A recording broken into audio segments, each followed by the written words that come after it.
bienvenidas, bienvenidos a este ciclo de videoconferencias, la antropología en confinamiento, alternativas etnográficas y trabajo de campo durante la pandemia. Yo soy Carolina Robledo Silvestre, soy catedrática con nacida en CIESA Ciudad de México y bueno, estoy muy contenta de compartir con ustedes este espacio que ha sido convocado desde el posgrado en Antropología Social del CIESA Ciudad de México para pensarnos, reimaginarnos frente al gran desafío que implica hacer etnografía en pandemia sin poder aproximarnos a las comunidades con las que generalmente colaboramos para construir conocimiento etnográfico. Hemos abordado varios temas en este ciclo de videoconferencias, ya llevamos 2 meses, iniciamos el 5 de junio y esta es nuestra última sesión. Y además de abordar algunas metodologías sobre las etnografías digitales, que es una de las tantas estrategias que podríamos empezar a explorar en estos tiempos de pandemia, también nos ha interesado poner en el centro el tema del riesgo, ¿no? No solo porque estemos frente a una amenaza muy materializada, que es un virus, una amenaza biológica, sino porque siempre el trabajo de campo implica un riesgo, ya sea para nuestra propia vida o para la vida de nuestras y nuestros colaboradores, o hay riesgo también a ciertos daños en los sujetos que participan de una investigación. Y en particular, en estos días en que casi toda nuestra socialización se hace a través de estas redes, de las plataformas digitales, pues también es muy importante considerar el riesgo digital, ¿no? Considerando que tenemos datos que son privados, que se circulan también conocimientos a través de estas tecnologías, que son propios, que son de nuestras y de nuestros colaboradores. Entonces va a ser muy importante que quienes estamos iniciando investigaciones a través del uso de estos métodos, pero también quienes estamos dando continuidad a investigaciones que ven iniciado anteriormente, pues tengamos muy en cuenta unos protocolos mínimos para cuidar la información digital. Y por eso es que hoy nos acompaña Vladimir Cortés, a quien le damos la bienvenida y le agradecemos muchísimo que haya aceptado esta invitación. Y Dolores Figueroa, compañera también del CIESA Ciudad de México, que va a moderar la conversación. También muchas gracias, Lola, por participar de este espacio. Vladimir ya había estado con nosotros en otra ocasión, hace 2 años, justamente cuando nuestros estudiantes de la generación anterior se iban a campo. Eran otros tiempos, cuando podían ir al campo. Y en ese momento nos compartiste recomendaciones y experiencias también bien interesantes del cuidado de los datos digitales. Entonces, sabemos muy bien que esta va a ser una conversación muy nutrida para los estudiantes y también para nuestras colegas que nos acompañan en esta videoconferencia. Como es ya la última sesión de este ciclo, quiero agradecer a quienes me apoyaron para poder llevar a cabo estos encuentros. Héctor Arce, del área de cómputo del CIESAS, muchísimas gracias, Héctor, por todo tu apoyo técnico. Y a Cecilia López, quien ha estado en contacto con ustedes a través del correo electrónico, enviando los links y todo el material que ha circulado durante esta semana. Gracias a Ceci también por estar tan pendiente. Y bueno, no siendo más, le doy la palabra a Lola para que modere esta conversación y les invito a que después participen para que tengamos una conversación muy nutrida con Vladimir. Bienvenidas y bienvenidos. Hola, hola, buenas tardes a todos, a todas. Hola, Vladimir. Antes de darte la palabra, quisiera brevemente mencionar algunos aspectos de ti. Eh, eh, bueno, tú eres una persona que estás fuertemente involucrada en una asociación civil que se llama Artículo 19, que es donde se desarrollan proyectos sobre vigilancia, acoso en línea contra periodistas y defensores de derechos humanos, gobernanza de Internet y acceso a Internet en comunidades rurales en México. Ha trabajado también como consultora internacional especializada en derechos humanos, libertad de expresión y medios de periodismo en América Latina y el Caribe. También ha realizado trabajos para apoyar las organizaciones de la sociedad civil en la región de América Latina en comunicaciones estratégicas y desarrollo de campañas. Les menciono brevemente que Artículo 19 es una organización fundada en el 87 en el ámbito internacional que defiende la libertad de expresión y derecho a la información y toma su nombre al artículo 19 de la Declaración Universal de Derechos Humanos, la cual proclama la libertad de expresión. Sin más, pues yo invitaría a Vladimir que comparta su, sus saberes con nosotros y nos ilustre sobre esta necesidad de conocer más sobre la seguridad digital, que es el tema de su presentación el día de hoy. Y tienes pues una hora para exponer. Gracias. Perfecto. Pues muchas gracias, Carolina, muchas gracias, Dolores, y CIESAS por esta invitación para pues poder como generar este diálogo, este espacio, ¿no? También como construir de alguna forma como colectivamente estos saberes, un poco facilitar también pues un tanto la experiencia que he tenido durante estos años en la defensa de los derechos humanos, la experiencia que he tenido también trabajando con periodistas, con distintas colectivas y organizaciones en la región y pues aportar algunos elementos que resultan, digamos, también como un punto de partida y un elemento básico que podemos tomar todas y todos pues en lo que toca a la seguridad digital. Y bueno, también agradecer a todas las personas que se están aquí uniendo a esta conversación.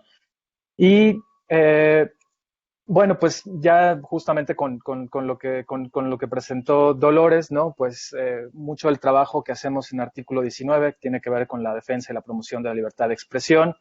Eh, Siempre me gusta como pensar el enfoque y la perspectiva de la seguridad digital desde el ámbito de los derechos humanos, desde el ejercicio que podemos hacer, ya sea en el ámbito de la investigación, ya sea en la defensa del tierra y el territorio, en fin. Y esto también como traslaparlo a cuestiones quizá puede ser como más personales, pero que tocan con un elemento que me parece también como sumamente importante, que es el derecho a la privacidad, ¿no? Un derecho reconocido internacionalmente en el cual efectivamente impacta en la información que nosotros manejamos, en la información que nosotros decidimos o no proveer o dejar en un determinado espacio, compartirlo, ¿no? Reconocer que efectivamente hay un espacio de la intimidad, hay un espacio que nos reservamos a los quehaceres que cada persona pueda llegar a generar y pueda llegar a tomar.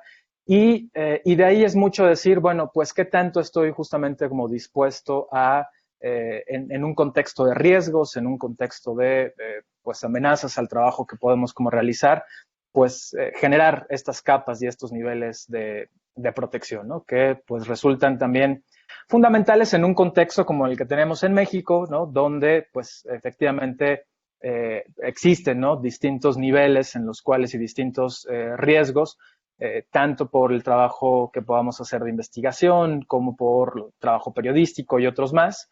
Entonces, pues de ahí también como el decir, ok, ¿qué queda en mí y qué es lo que yo puedo hacer a nivel de usuario, de usuaria, a nivel personal para tener estos niveles de protección?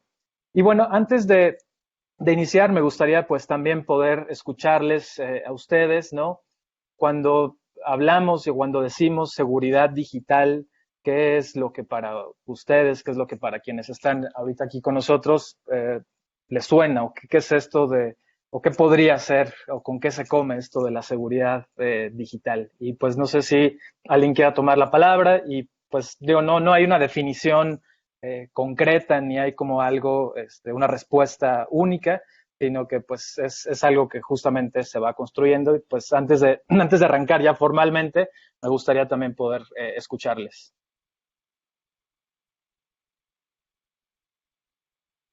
Si alguien dice yo. Pueden hacer uso también del chat. Si todavía no se animan a prender la camarita y el micrófono, también pueden participar por el chat. Sí, también cualquier idea que lleguen a tener, ¿no? De qué es la seguridad digital o qué se imaginan que es la seguridad digital. Tal vez protección de los datos que colocamos en la red, sí, definitivamente. Que no te roben la identidad, sí, también, claro que sí, cruza con justamente qué podemos hacer hasta cierto punto, y ahorita ya justamente iré como desarrollando más, pero sí, efectivamente también es un nivel de protección en nuestra identidad. Protección de la información, desde luego, ¿no? Cruza mucho con lo que mencionaban sobre la protección de los datos y que colocamos en la red. Proteger los datos obtenidos, sí, ¿no? Yo creo que es, y seguramente en el trabajo que hacen de investigación y en el trabajo antropológico y todas las fichas o el trabajo que puedan realizar, pues genera una serie de contenidos, genera una serie de información. Puede ser que en algunos casos se trate de contenidos más sensibles que otros, ¿no? Datos o revelaciones que de pronto puedan no solamente poner en riesgo a nosotros o a quienes hacemos una investigación, sino efectivamente también a las personas que nos confían esa información. Entonces, sí, Gema, de acuerdo en que proteger los datos obtenidos. Por ahí, ¿alguien más? Lina, garantizar la confidencialidad y dar certeza en el manejo de los datos obtenidos. Definitivamente hay también un reconocimiento internacional, por ejemplo, a que el anonimato y el cifrado constituyen también una pieza fundamental tanto para el ejercicio de los derechos humanos, en particular la libertad de expresión y el acceso a la información, como la relación que podamos tejer y generar a partir de la obtención de datos, ¿no? El caso, por ejemplo, las fuentes que pueda manejar un periodista o la documentación de casos que hacemos en el artículo 19 de agresiones a periodistas o defensoras de derechos humanos, queremos proteger y queremos garantizar justamente este nivel de confidencialidad. Así que sí, creo que apuntan elementos que van delineando, ¿no?, lo que puede ser la seguridad digital. Y bueno, pues con estas ideas iniciales voy a compartirles una presentación para pues iniciar con esto de la seguridad digital. Un primer elemento, esto, digamos, dice seguridad digital para periodistas y personas defensoras de derechos humanos, pero en realidad, pues yo considero que todos de alguna manera, uno en el concepto más amplio de periodista, ¿no? El que busca, recibe información, persona defensora de derechos humanos, ¿no? Quien pues también trabaja y se involucra en la defensa de los derechos humanos en distintos niveles, en distintos ámbitos. Pero, desde luego, esto pues va para alguien que se dedica a la antropología, alguien que hace investigación social, en fin, cumple y suple y de alguna manera se conecta con distintos niveles de la acción que podamos llegar a generar y que podamos tener. Estamos en un contexto en el que pues la confianza tanto hacia los gobiernos como a las empresas, algunas empresas privadas, ¿no? Se hablaba también justamente de los datos que colocamos, ¿no? Los datos que podemos colocar en una plataforma de red social, llámese Facebook, llámese TikTok, llámese como la plataforma que ustedes consideren. Motores de búsqueda, si es Google, porque preferimos utilizar a veces otro tipo de herramientas, si bien también hay que señalarlo, Google, aunque es un gran chupador de datos, pues también ha garantizado de alguna forma también como la protección y pues hay como un esfuerzo también importante, ¿no?, de seguir presionando para pues que se garantice también una mayor como transparencia en el uso de ciertos datos, ¿no? Pero en un contexto donde también tenemos un ojo vigilante, ¿no?, recordando los casos, por ejemplo, de gobierno espía, ¿no?, donde efectivamente se adquieren herramientas cada vez más sofisticadas para poder conocer y para poder como intervenir justamente en esta esfera de la privacidad, en esos datos que vamos recolectando, que vamos juntando, pues nos estamos como enfrentando a distintos niveles y a distintas amenazas. Aquí, si bien está pensado, ¿no?, en este ojo vigía, en este gran hermano, ¿no?, que de pronto casi que está tratando ya de buscar meterse en nuestros pensamientos y en la información que estamos como generando, lo cierto es que también hay otros actores más que están en la escena, ¿no? Entonces, frente a este contexto, ¿no?, frente a esos riesgos que vamos identificando de distinta forma y de distinta índole, pues viene como cuál es la reacción, ¿no? Aquí podemos observar como pues el pánico que de pronto pueda como despertar, la paranoia o sobreparanoia a veces que también podemos llegar a tener. Lo cierto es que pues se trata de estar alertas, ¿no? Se trata de advertir y de ser como más cuidadosos cuando estamos intercambiando cierta información, cuando estamos resguardando cierta información, cuando nos estamos comunicando, cuando nos estamos movilizando en redes sociales. cuando estamos haciendo como ciertas solicitudes para llegarnos de cierta información. En fin, constantemente es un sentido de alerta, no tanto como de temer y pensar que efectivamente ya no hay nada que hacer porque toda la información ya la tienen todos y entonces ya no hay nada que resguardar y ya lo saben absolutamente todo. Yo diría, no, sí hay herramientas muy sofisticadas, sí hay como un elemento en el cual puede ser que se sepa mucho de nosotros, pero sigue habiendo nuevamente una esfera que podemos seguir protegiendo. En ese sentido, me gusta como pensar primero como la seguridad digital como una categoría amplia, ¿no? Que incluye medidas preventivas, medidas protectoras en el uso de la tecnología y en la navegación o en esta nueva esfera, bueno, no tan nueva, pero en esta esfera de la digitalidad, en este ser que cada vez estamos como construyendo más desde la digitalidad, ¿no? O sea, cuánto ya también de nuestra identidad, de nuestro trabajo, de nuestras acciones cruzan, ¿no? De alguna manera con un dispositivo electrónico, con una computadora, con una plataforma de red social, ¿no? Ya hay un cruce entre estas dos esferas, entre lo digital y el mundo analógico, el mundo físico, y también que la seguridad digital forma parte de una perspectiva mucho más integral de la seguridad, ¿no? Una perspectiva integral, holística, que cruza con un aspecto físico, pero también cruza con un aspecto psicoemocional, ¿no? Siempre tratamos de pensar que esto no está desligado, sobre todo cuando vemos que también en algunos casos ciertos efectos y ciertas cosas que suceden en el espacio digital también pueden tener un impacto tanto a nivel físico como a nivel emocional. Se extiende, como les contaba, ¿no? Entre el mundo online, entre el mundo en línea y el mundo fuera de línea, que requieren de una acción informada, ¿no? De poder conocer, y aquí también como que tratar de cambiar a veces como la idea que tenemos, por ejemplo, del hacker, ¿no? O de decir, es que ya me hackearon la cuenta.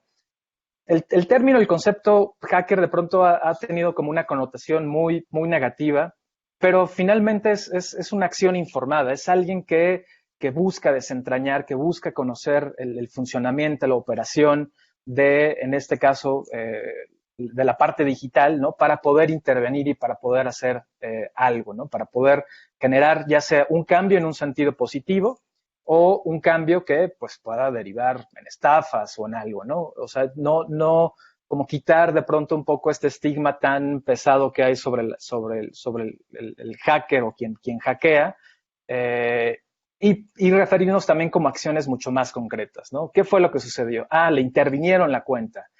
Fue una suplantación de identidad. Es que tenía una contraseña débil y lograron por eso entrar en su correo electrónico, ¿no? O sea, poder también como pensar que no todo es hackeo y no todo se limita y no todo tiene que ver con efectivamente un nivel que parece como inalcanzable y que parece por ahí como en el mundo de Mr. Robot, ¿no? Que por cierto, también dentro de Mr. Robot hay como muchos elementos, y hace poco unos colegas hicieron un ejercicio de seguridad digital a partir de la serie de Mr. Robot, ¿no? Pero ahí justamente nos muestra este lado, ¿no? Entonces son acciones informadas que va desde distintos niveles, desde el plano mundial, desde el plano regional, desde lo que podemos hacer también a nivel local. Y algo también muy importante, ¿no? Que responde a especificaciones contextuales, que responde, no va a ser lo mismo la seguridad digital en Irán, no va a ser lo mismo la seguridad digital en Turquía, no va a ser lo mismo la seguridad digital en la Ciudad de México, que en un contexto como el de Chiapas, como el de Veracruz, como el de Yucatán, ¿no? O sea, cada uno, y también responde mucho, pues, a cada una persona. Y algo que me gustaría también como tener una distinción es la seguridad digital como algo que podemos hacer desde como usuarios, como usuarias de la tecnología y de Internet, y distinguirlo de la seguridad informática, que ya tiene un elemento, digamos, como mucho más, digamos, como a nivel de ingeniería, como un nivel mucho más especializado. Desde luego hay cruces, desde luego hay diálogos entre estos dos espacios, pero finalmente la seguridad digital responde también a las acciones y a las medidas que podemos tomar cada una de nosotros y siendo también como sensibles y conscientes justamente de la protección de la información. Y algo que también me gusta a veces colocar sobre la mesa es que es un proceso tanto colectivo como individual. Un hábito que vamos construyendo todos los días y que implica a veces tener que modificar ciertos patrones y ciertas cosas que habitualmente solemos también hacer. Y bueno, y en el sentido colectivo también un poco pensando mucho, pues cuando tenemos que hacer trabajos, ya sea dentro de una organización, dentro de una institución, en una colectiva, ¿no? O sea, cómo responde también no solamente al cuidado que pueda tener yo a nivel individual o a nivel personal, sino efectivamente lo que pueda también generar y hacer con el resto de con el resto de las personas, ¿no? O sea, pensar que a veces ciertas vulnerabilidades no son porque yo dejé de hacer algo, sino porque si no lo hacemos también de forma coordinada o de forma organizada, pues se generan estos huecos y estas vulnerabilidades que eventualmente pueden también derivar en algún tipo de riesgo. Y, y, pensar que la seguridad digital, cuando hablamos justamente de las redes, cuando hablamos de las tecnologías, cuando hablamos de Internet, también es importante identificar en dónde estamos parados, ¿no? En qué nivel o en qué capa de acción, y ahorita más adelante voy justamente hacia eso, realizamos este trabajo, digamos, en el ámbito de la seguridad digital. De ahí, pues justamente me gustaría muy brevemente, muy rápidamente hablar de las capas de Internet. Este es un modelo, hay otros modelos que son como mucho más, el modelo OSINT, ¿no? Un modelo que es mucho más detallado en las distintas capas que existen en la esfera digital o en el mundo digital. En esta ocasión, este es un modelo que me parece mucho más accesible, ¿no? Que permite justamente identificar dónde es que nos estamos moviendo, ¿no? Dónde es que nos estamos, dónde podemos aplicar estas medidas, ¿no? Y en un primer momento tenemos estas tres capas de la gobernanza digital, ¿no? La capa social y económica, la capa lógica y la capa de la infraestructura. La primera capa se refiere, digamos, a el mundo de los contenidos, el mundo de las redes sociales, el mundo donde ejercemos nuestros derechos, los derechos humanos, los derechos cívicos, donde tenemos acceso a las noticias, a la información, donde pues se mueve, ¿no? la industria y el comercio, donde nos encontramos los usuarias, las usuarias y los usuarios, ¿no? Donde estamos ahí pues interactuando, generando estos espacios de interlocución y donde también están estos principios de seguridad, ¿no? Una capa que también cruza, digamos, y con lo que ahora estamos justamente analizando y viendo, que tiene que ver con este nivel, digamos, de acciones que podemos realizar. Aquí se encuentra también la capa de los dispositivos, ¿no? El uso de los teléfonos, las interacciones, las llamadas, en fin. Digamos, es el nivel sobre el cual nos estamos moviendo. Después tenemos una capa que se ha llamado como la capa lógica, que tiene que ver con, ok, aquí en la primera capa es donde nos comunicamos, donde interactuamos, donde publicamos, donde posteamos, donde veremos, ¿no? Después ya el resultado de este ejercicio, de este espacio, ¿no? Después en una plataforma como es YouTube, en fin. Pero, ¿cómo es que todo eso logra como articularse? ¿Cómo es que eso logra también movilizarse? Pues es justamente a partir de esto que se denomina como la capa lógica, ¿no? La capa de los protocolos de comunicación, la capa de los nombres de dominio, ¿no? .mx, .hn, .org, ¿no? O sea, es ya la radiografía que nos permite justamente ver qué hay detrás de que yo escriba una determinada página, si esas punto tal, ¿no? Y me mande a un determinado resultado, ¿no? ¿Qué hay detrás de eso? Pues se refiere justamente a esta capa lógica, ¿no? A la capa de los nombres de dominio, a la capa de las direcciones IP, ¿no? Estas direcciones que yo siempre digo es como pensar que así como tenemos nuestra dirección física donde trabajamos o donde vivimos, ¿no? Así también la esfera de Internet tiene también una serie de direcciones IP que nos permiten identificar cuándo queremos ir a un determinado sitio, ¿no? Es lo que nos posibilita enrutar a un determinado lugar y también como reconocer que hay algunas agresiones y algunos ataques que se puedan también eventualmente generar a este nivel, ¿no? De las direcciones IP, ¿no? Algunos casos que pueden resultar, por ejemplo, en ataques de negación de servicio, ¿no? Tumbar, cuando decimos, es que ya tumbaron la página de tal lugar, pues posiblemente, ¿no? Fue una afectación al sitio, una saturación desde distintas direcciones que se realizan de forma masiva para saturar un servidor y echarlo abajo, ¿no? Como les mencionaba, los protocolos que existen, ¿no? Los protocolos de comunicación, ¿no? Cómo permite un dispositivo A comunicarse con un dispositivo B a partir, pues, de este tipo de protocolos que se van generando, ¿no?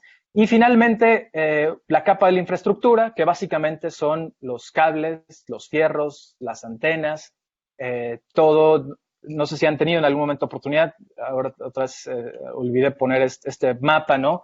En el que vemos justamente un mapa mundi con todos los cables submarinos, ¿no? Donde se transmiten una buena parte de casi el 99% de todos los datos de Internet, ¿no? Viajando por estos cables que conectan prácticamente ya casi todo el mundo, donde también se ve reflejado mucho como la concentración pues, y la disparidad y las brechas tecnológicas, ¿no? Donde pues también hay como concentración generalmente pues en el norte global, y donde pues también aquí hay un elemento de incidencia también muy importante y el trabajo que han estado haciendo, por ejemplo, los colegas de Rizomática o de redes, ¿no? De poder conectar a personas y a comunidades en el estado, por ejemplo, de Oaxaca, en Chiapas, en Puebla, ¿no? Que implica también un proceso de apropiación tecnológica y que, por ejemplo, el trabajo que hace mucho este tipo de organizaciones, pues está en esta llamada capa de la infraestructura, ¿no? Cómo poder montar una infraestructura para que las comunidades indígenas del país puedan efectivamente conectarse, ¿no? Entonces, este repaso básicamente como para poder ubicarnos, ¿no? ¿Dónde es que nosotros en dónde estamos y justamente qué acciones son las que podemos realizar a partir de este mapeo? Y como les mencionaba, me gusta también como pensar que la seguridad digital cruza con un enfoque de derechos, ¿no? Con la privacidad, que en todos estos casos, ¿no? Son derechos humanos, ¿no? En el cual pues nadie puede ser objeto de injerencias arbitrarias o ilícitas en la vida privada, en la familia, en el domicilio, en la correspondencia, que también tiene que ver con la información que nosotros generamos y a quién estamos dispuestos a otorgarle y a quién no. Eso también forma parte de la esfera del derecho a la privacidad, el derecho de reunión y asociación, la libertad para poder congregarnos. Ahora hay un elemento también muy importante y muy fundamental en el uso de las redes que tiene que ver con de qué manera también ya se ha convertido en un espacio para el ejercicio, por ejemplo, del derecho a la protesta, ¿no? Cómo también movilizarnos, cómo también de pronto levantar la voz, pues cruza con un ejercicio de derechos y también que incluye un elemento de protección. Y finalmente la libertad de expresión, ¿no? Por el trabajo que nosotros hacemos en el artículo 19, pero que también cruza, ¿no? Con la libertad de poder recibir, difundir, investigar informaciones, ¿no? Finalmente también el trabajo que se hace en este sentido, ¿no? De investigación forma parte del derecho a la libertad de expresión y que se pueda hacer y que se reconoce que puede hacerse por cualquier medio. Ahora entramos justamente ya a qué es lo que podemos nosotros hacer a nivel de autoprotección, ¿no? De la corresponsabilidad que podemos nosotros tener en las acciones que generamos y que hacemos. y que pues cruza desde un primer nivel que tiene que ver con vulnerabilidades, y esto va pues desde un enfoque a veces también hasta interseccional, un enfoque de género, pero también, como veremos más adelante, con algunas cuestiones mucho más ligadas a las acciones que podemos nosotros hacer y realizar en materia de seguridad, ¿no? Amenazas, ¿no? Que se refiere pues a estas acciones, conductas, eventos que pueden afectar nuestra seguridad integral, ¿no? Aquí, nuevamente, ya no solamente en el ámbito digital, pero sí veremos algunos aspectos mucho más puntuales. Y qué capacidades y qué medidas, habilidades podemos justamente generar y tener para disminuir este tipo de vulnerabilidades y que nos generan fortalezas frente a algunas amenazas. Vulnerabilidades en el ámbito digital, usar las mismas contraseñas para cuentas de correo, redes sociales, etcétera, ¿no? Siempre es como esta premisa de si dan con una de tus contraseñas y las usas en el resto de las redes sociales o de algún otro servicio en Internet, pues ya prácticamente pueden también tener el control del resto de los dispositivos, bueno, de las plataformas o de las cuentas que uno puede llegar a tener, ¿no? Cerrar las cuentas que dejamos abiertas en teléfonos, en computadoras, tener documentos confidenciales, por ejemplo, en el escritorio, ¿no?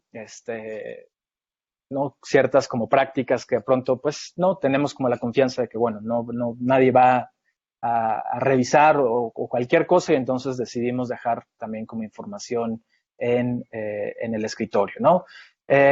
Usar el Messenger para comunicarse con algunas fuentes o con algunos contactos, sobre todo cuando se trata de temas que pueden ser relativamente como sensibles. Aquí, hace poco tenía como la oportunidad de también tener como un taller con un grupo de mujeres defensoras de tierra y territorio, y entonces era como decir, bueno, a veces no necesitamos tener como la gran herramienta para generar comunicaciones seguras. Le dije, miren, si ustedes utilizan el Messenger de Facebook, ya hay una opción que son los chats secretos, ¿no? Que es la única forma en la que sabemos al menos que Facebook y dentro de la plataforma cifra las comunicaciones, ¿no? Esta capa adicional de protección en las comunicaciones para que pues ya se tenga como un poco más de confianza, ¿no? Entonces también como pensar que cómo podemos responder muchas veces a lo que tenemos disponible, pero buscar que esto sea de alguna forma más seguro, ¿no? Y bueno, abrir vínculos en correos de fuentes desconocidas o de baja confianza. Mucho tiene que ver con el caso y con los casos que hemos detectado, por ejemplo, de phishing, ¿no? Estos mecanismos de poder como engañar a las personas, y curiosamente, según lo que, por ejemplo, reveló recientemente Twitter con los casos de la intervención de las cuentas de Bill Gates y de Elon Musk y otros personajes más, tiene que ver con este nivel, ¿no? Utilizaron ingeniería social, una técnica en la que me gusta mucho como pensar cuando un tecnólogo, ¿no? Decía, pues, si no funciona a veces como la tecnología para poder acceder a ciertos contenidos, o en este caso para poder romper un determinado candado, pues siempre apela a las emociones de las personas, ¿no? Siempre apela a que el elemento psicológico, el elemento emocional va a ser a veces mucho más efectivo, ¿no? Para poder sacar información y para poder vulnerar a una determinada persona, y al menos según lo que menciona Twitter, es que estas intervenciones que se hicieron de cuentas fue a partir de ingeniería social, ¿no? O sea, lo más básico de lo, bueno, a veces no tan básico, pero es algo que estamos como cada vez como más presentes, ¿no? Amenazas, como bien ya también lo mencionaban al inicio de la conversación, ¿no? Pues la suplantación de identidad, el doxing, la revelación de información personal, los casos de espionaje y esto último que les decía, ¿no? El phishing o el engaño por medio de generar o despertar como la confianza para dar clic sobre un enlace, para descargar un determinado archivo, para descargar una determinada aplicación, Y yo creo que todas y todos en algún momento hemos estado expuestos, por ejemplo, a esta amenaza de phishing, ¿no? Un mensaje que nos llega de Bancomer diciéndonos, o de algún banco diciéndonos, alguien hizo movimientos extraños o alguien intentó acceder a tu cuenta, por favor, dale clic aquí y cambia tu contraseña, ¿no? O algunas llamadas telefónicas, ¿no? A veces es este cruce entre lo digital y las llamadas telefónicas, ¿no? En la que, oigan, le hablamos del Departamento de Seguridad del Banco X, ¿no? Porque detectamos que hay unos movimientos irregulares por tal cantidad de dinero, ¿no? Vamos a revisar qué es, entonces por favor le pedimos que vaya descargue tal aplicación, ¿no? E ingrese usted a sus cuentas de banco, ¿no? Y en fin, y uno entonces va así como, no, sí, claro, ¿no? Entra en pánico, ¿no? Como de que están utilizando de forma irregular mi dinero, ¿no? Entonces, pues ahí caemos, ¿no? Y logramos así como que generar esta situación como de pánico para poder actuar, ¿no?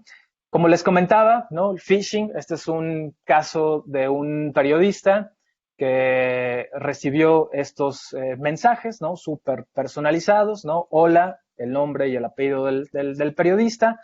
La contraseña para tu Gmail se ha cambiado. Si no fuiste tú, dale clic aquí para restablecer la contraseña, ¿no? Son técnicas y sobre todo en este contexto de la pandemia, donde también ha crecido enormemente este tipo de ataques y este tipo de fórmulas para efectivamente pues descargar o ingresar, por ejemplo, una contraseña, ¿no? Es un sitio que se crea expresamente.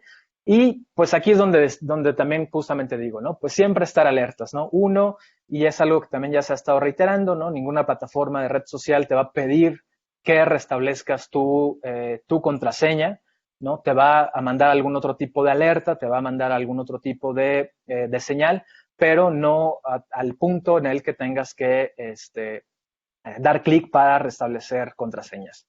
En este caso, cuando uno le daba como, y abría, digamos, como con fines de conocer cómo es que construían estas páginas y con fines también como para ver de qué manera se hace este tipo de ataque, ya uno se daba cuenta que, por ejemplo, Google, en lugar de en la barra de direcciones tener la letra L, ¿no? Tenía un número 1, ¿no? Lo cual, pues, a veces es difícil llegar como a distinguirlo, pero ya permitía de entrada decir, ok, aquí hay algo, ¿no? No es el Google de siempre, sino que efectivamente tiene estos pequeños detalles que a veces si uno no lo ve, pues automáticamente va a restablecer contraseña y a poner los datos de nuestras cuentas o nuestros correos electrónicos. Y el otro elemento que tiene que ver, bueno, con estas capacidades, medidas, habilidades, que ahora veremos algunas, ¿no? De qué es lo que podemos hacer. Y una de las primeras, y yo pensaría que esto ya es algo que está de alguna manera como muy interiorizado y que se ha trabajado durante mucho tiempo, que tiene que ver con las contraseñas, ¿no?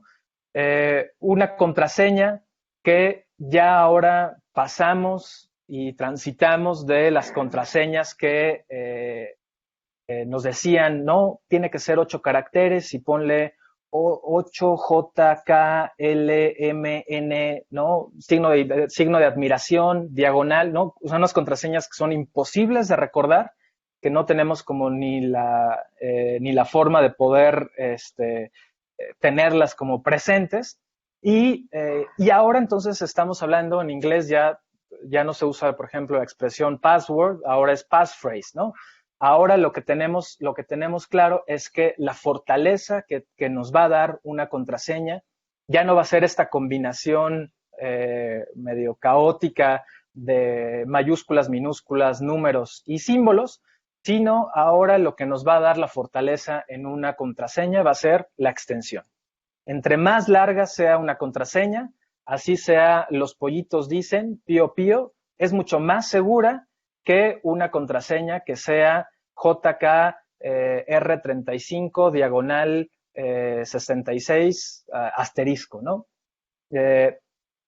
bueno, pueden hacer, y ahorita si quieren podemos quizá tomar como unos minutos para hacer este pequeño ejercicio, pero eso, ¿no? La longitud de una contraseña, las palabras inconexas, aquí yo siempre digo, podemos sacar nuestro lado poético al momento de generar contraseñas, ¿no? Porque ya puede ser soles, asfalto, laguna, interminable, qué sé yo, ¿no? O sea, como que ya no necesita tener una suerte como de conexión lógica, pero que resulta también como mucho más memorable, ¿no?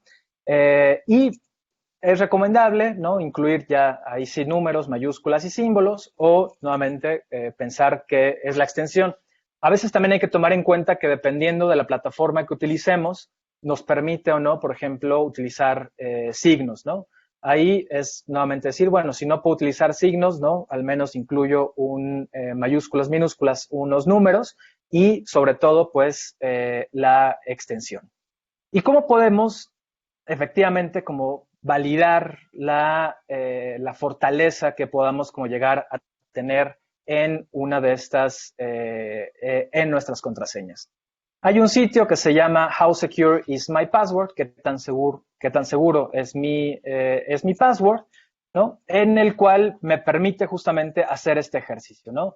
No es lo mismo que yo, como les decía, escriba P mayúscula 4 RTV 6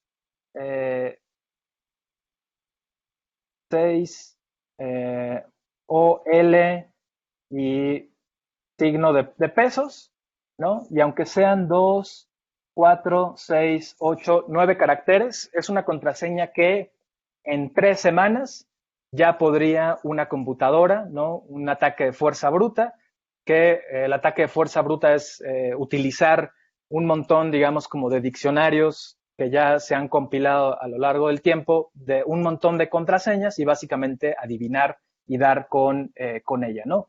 No es lo mismo esta contraseña a la que les decía, ¿no? Los pollitos dicen pío.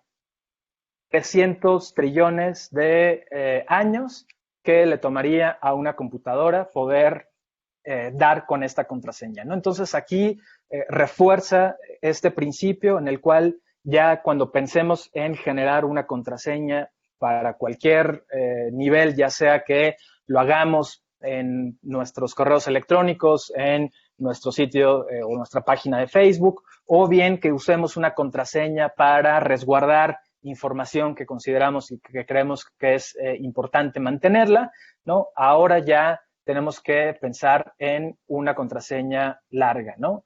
En este caso, por ejemplo, tenemos tacos, palmeras, rana, mercurio, ¿no? Igual lo mismo, si yo pongo tacos, palmera, rana, mercurio, ¿no? 7 cuadrillones de años. Y es una contraseña que es memorable, ¿no? Pues los tacos, las palmeras, la rana y Mercurio, Mercurio retrógrado, en fin, ahí podemos ya realmente tener como distintos niveles y distintas aproximaciones, pero sí pensar que la contraseña sigue siendo nuestra primer barrera y nuestro primer, digamos, como mecanismo de defensa. De ahí nos vamos a un elemento que casi todos y todas también hacemos y que es navegar en Internet, ¿no? Y podemos hacer una navegación de manera anónima. Esto quiere decir que efectivamente no revelo, cuando veíamos en estas capas de Internet, ¿no? No revelo mi IP, no revelo desde dónde me estoy conectando, no revelo tampoco cuál es mi proveedor de servicios de Internet. Cuando tengan oportunidad, pueden hacer el ejercicio, se van al buscador y ponen mi IP, ¿no? Y en ese momento, ¿no? Lo que me va a aparecer es justamente, pues, una información sobre dónde me estoy conectando, cuál es mi proveedor de servicio de Internet y pues me hago localizable en este mundo y en esta esfera digital, ¿no? Si nosotros utilizamos este tipo de navegadores, ahora voy a ver si aquí funciona un poco más rápido. ¿no? Entonces me dice, sí, efectivamente tú tienes una dirección de IP, ¿no? Esta dirección otorgada o que está identificada en la capa lógica, ¿no? Que es la dirección de este dispositivo. Yo, Vladimir, ahorita me estoy conectando a través de esta dirección, ¿no? Me identifica geográficamente un determinado lugar desde el cual yo me estoy conectando y además está identificando quién es mi proveedor de Internet, ¿no? Entonces, es información, pues, que puede ya dar ciertas características y ciertos rasgos de mi actividad y de lo que yo puedo estar haciendo en línea, ¿no? Además dice que estoy conectado desde la Ciudad de México. Entonces, en el caso de Tor, ¿no? Es un navegador, así como Firefox, así como Chrome, pero que va a anonimizar, ¿no? No va a revelar mi identidad porque no revela dónde estoy conectado, no revela cuál es mi proveedor de servicio de Internet. Y si se fijan, tiene como un símbolo de una cebolla por las distintas capas que justamente tiene la navegación de Tor que permite anonimizar mi navegación. En cambio, si quiero privacidad, que no es lo mismo que anonimato, ¿no? Porque aquí, si yo uso, por ejemplo, este navegador en un dispositivo como mi teléfono celular, lo único que va a resguardar es la información que están recopilando de mí mientras estoy navegando, ¿no? Pensemos que cuando estoy abriendo una determinada página, y seguramente a alguno de ustedes alguna vez le ha sucedido, ¿no? Que si buscan, no sé, bicicletas, más tarde o al siguiente día les aparecen anuncios de bicicletas, ¿no? Esto es porque efectivamente en la navegación hay algo que se denominan rastreadores que están cruzando la información que yo estoy empleando, que yo estoy generando, ¿no? Al estar como navegando en Internet y con una capa, ¿no? Que en este caso puede ser este navegador para Internet o lo puedo hacer, por ejemplo, ya pensando en el modo incógnito, ¿no? Que ya también cada plataforma lo tiene. Aquí es decir, no me va a anonimizar, pero no va a generar historial, va a bloquear algunos de estos rastreadores y pues voy a tener como un nivel también en el cual digo, ok, cierta información que yo quiero buscar, que yo quiero generar dentro de Internet, pues no quiero compartir o no quiero que alguien más esté como atento de esta navegación o que esté cruzando la información de mi navegación en Internet, ¿no? Hay otros navegadores más que también se pueden utilizar y que tanto navegadores como buscadores, que les recomiendo mucho. Un primer navegador, yo ya dejé de utilizar, por ejemplo, Google, utilizo DuckDuckGo. En el momento en el que de pronto quiera ya tener los resultados de Google, ¿no? Pues simplemente lo que hago es aquí en DuckDuckGo utilizar algo que es maravilloso, que es, no recuerdo el nombre, pero le agrega uno el nombre, la inicial del buscador, Yahoo, Google, Bing o lo que quiera, puedo utilizar uno hasta Wikipedia, ¿no? Le doy, si lo busco así directamente, me va a desplegar todos los resultados aquí en DuckDuckGo, ¿no? Pero si yo le agrego la G, ¿no? Lo que va a hacer es que me va a desplegar todos los resultados en Google. ¿Qué diferencia hay entre uno y otro? Pues Google en todas estas búsquedas, como yo les menciono, pues genera un historial y genera también un rastreo de mi navegación.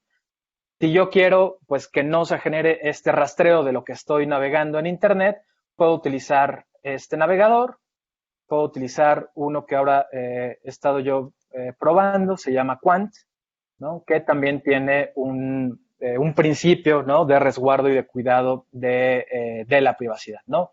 No hay un rastreo de la información que yo estoy consultando y que yo estoy generando mientras estoy navegando, ¿no? Entonces es pensar también que la seguridad digital tiene que ver con la capacidad que tenemos de decidir qué información estoy dispuesto a compartir y qué información efectivamente estoy dispuesto a resguardar ya que se mantenga pues en esta esfera de lo privado y de lo que yo deseo hacer.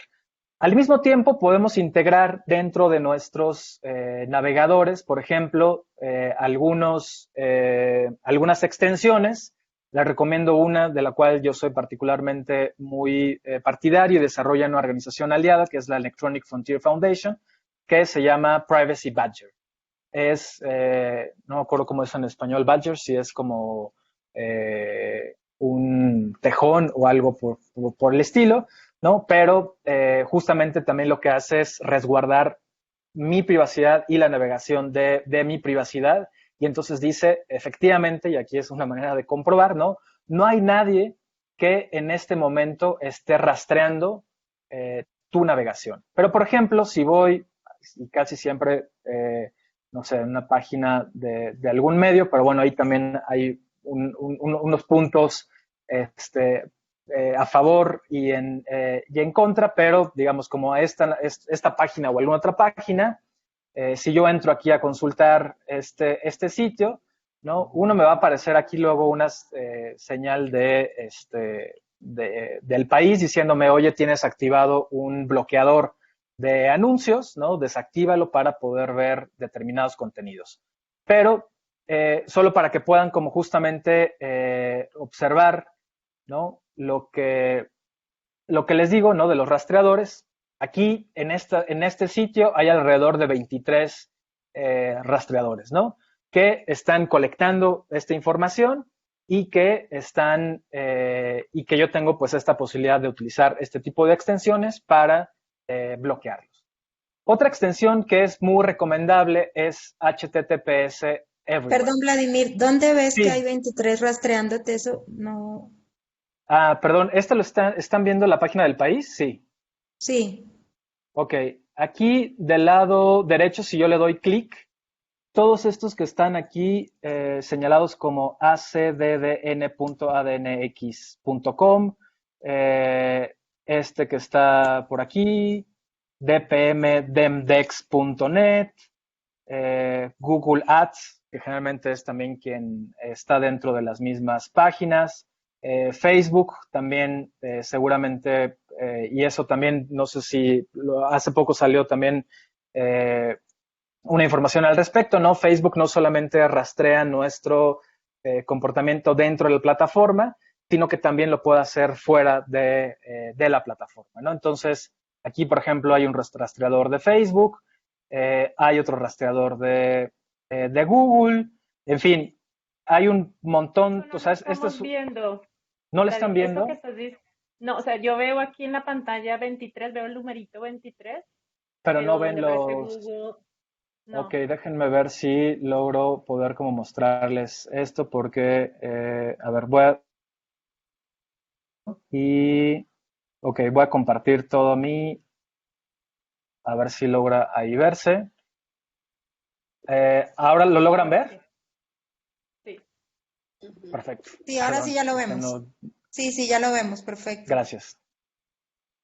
Sí, bueno, estos son los 23 potenciales rastreadores, ¿no? Que están en cualquier página que yo pueda como llegar a consultar, sea la página de un medio, sea la página, sobre todo, pues si tiene como algún fin publicitario o comercial. Entonces aquí yo tengo como la capacidad y la posibilidad de decir, no quiero que todos estos rastreadores estén efectivamente identificando qué tipo de actividades yo estoy como realizando en una determinada página y en un determinado sitio.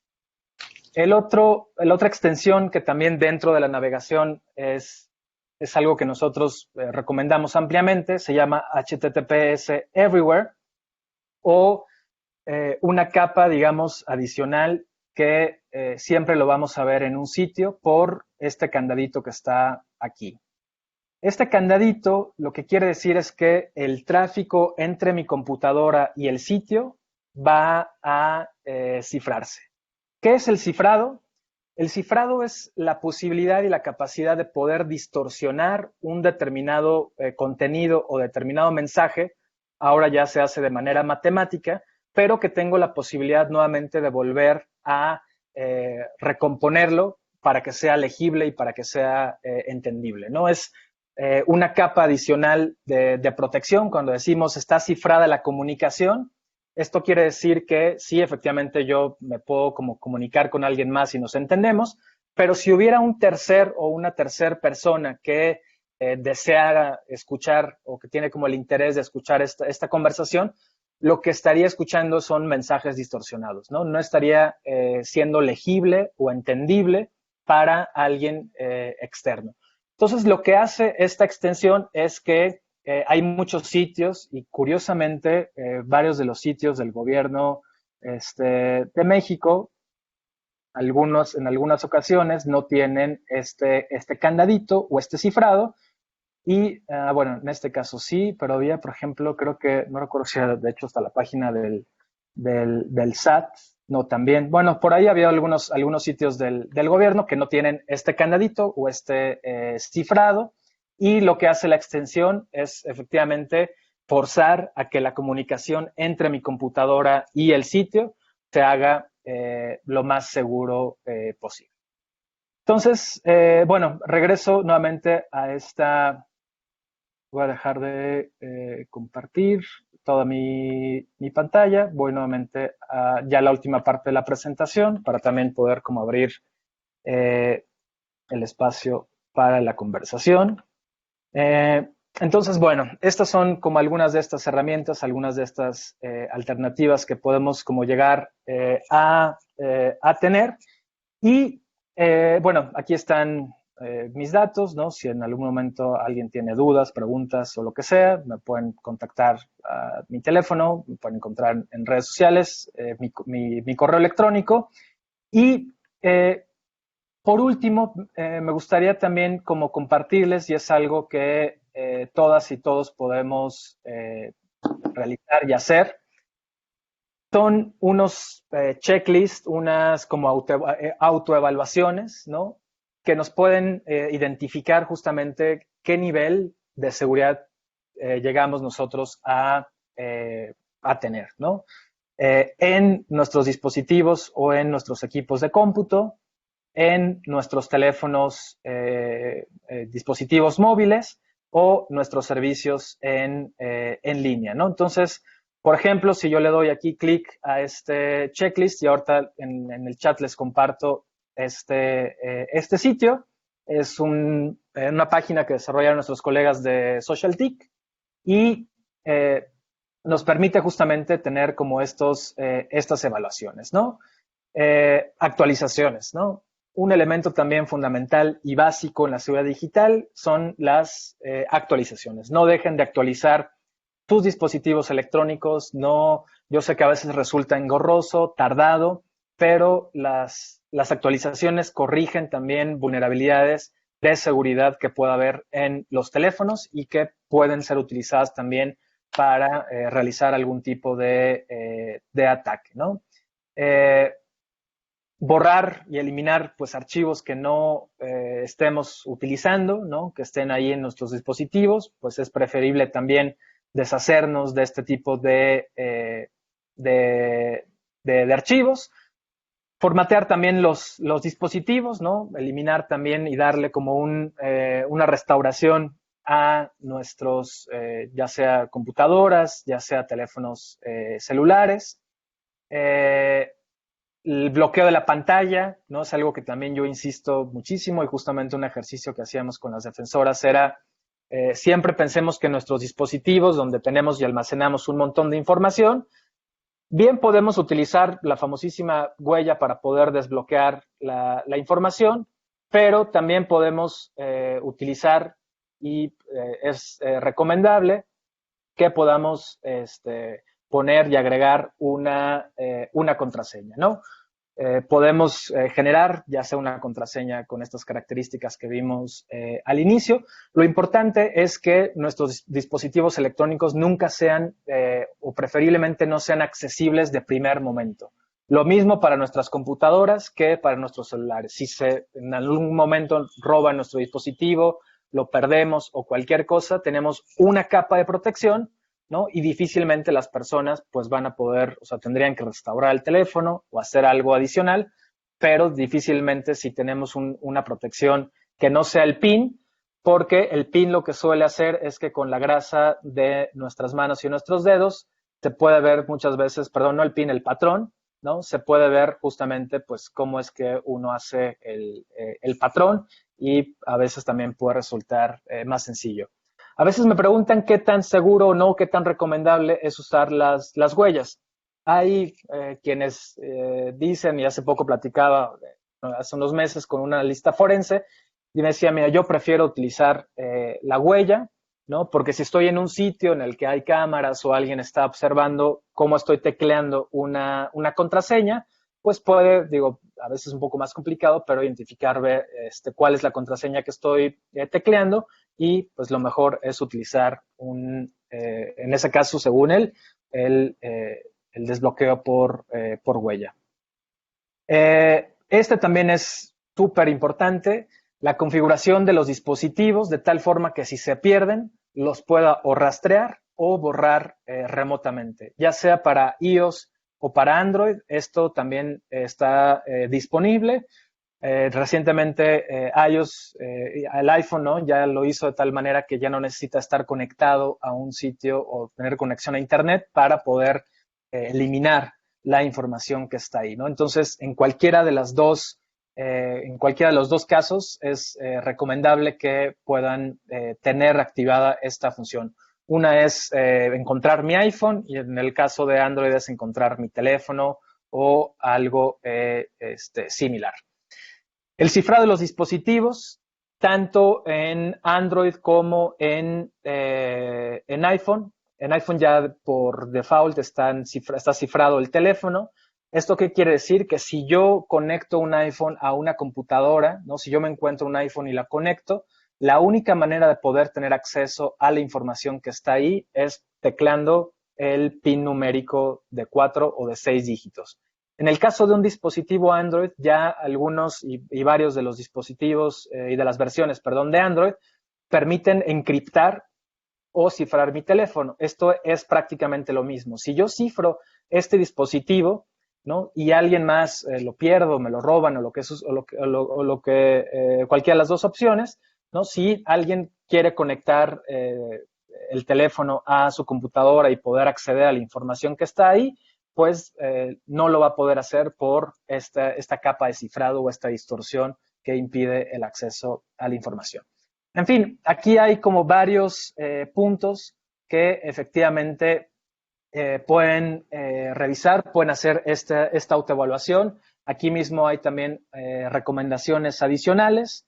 Hay por ejemplo, en la navegación, ¿no? También se ha estado popularizando mucho el uso de las VPNs. Esto yo suelo utilizarlo sobre todo cuando estoy en una conexión abierta, por ejemplo, en los aeropuertos o en algún lugar donde la conexión a Internet o al servicio de Wi-Fi está totalmente abierto y desprotegido. Puedo utilizar también estas redes privadas o redes virtuales. Hay varias opciones también de manera gratuita y bueno, pues esto a modo, digamos, como de un repaso muy, digamos, como muy básico, muy general. Lo mismo para el caso de los equipos de cómputo, ¿no? Cómo podemos también guardar y resguardar información que tengamos y que estemos generando. Aquí también tenemos como estas guías y estas herramientas, entonces pueden consultar este sitio.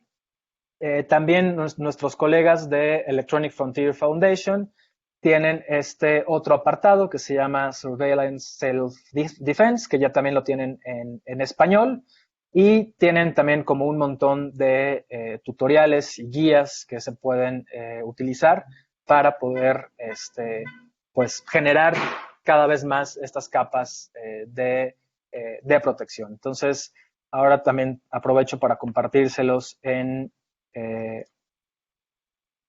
el chat.